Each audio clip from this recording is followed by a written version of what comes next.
അപ്പോൾ പതിവുപോലെ പുലർച്ചെ 2 മണി കഴിഞ്ഞു. നേരെ കച്ചവട സ്ഥലത്തെത്തി. അപ്പോൾ കുറച്ച് സമയം ഫോണിലൊക്കെ നോക്കി അങ്ങനെ ഇരുന്നു. ഫോണും നോക്കി ഇരുന്ന് മടുത്തപ്പോൾ പിന്നെ പുറത്തിറങ്ങി അവിടെയും ഇവിടെയുമായി കറങ്ങി ചുറ്റി കുറേ സമയം അങ്ങനെ അങ്ങ് നിന്നു. 3 മണിക്കാണ് ക്ലോസ് ചെയ്യാറ്. അപ്പോൾ ക്ലോസ് ചെയ്യാനുള്ള ഒരുക്കത്തിലാണ്.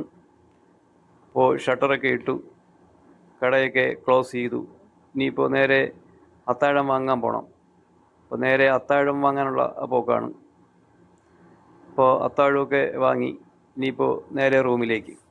അത്താഴമൊക്കെ കഴിച്ച് കിടന്നുറങ്ങി. വൈകുന്നേരം 2 മണിക്ക് ഡ്യൂട്ടിക്ക് പോകാനായി എണീറ്റപ്പോൾ പുറത്ത് പൊടിക്കാറ്റാണ്, ശക്തമായ പൊടിക്കാറ്റ്. എന്നാലും ഡ്യൂട്ടിക്ക് പോകണം. അപ്പോൾ ഡ്യൂട്ടിക്ക് പോകാനായി പുറത്തേക്ക് ഇറങ്ങി. പൊടിക്കാറ്റ് ചെറുതായിട്ട് കുറഞ്ഞിട്ടുണ്ട്.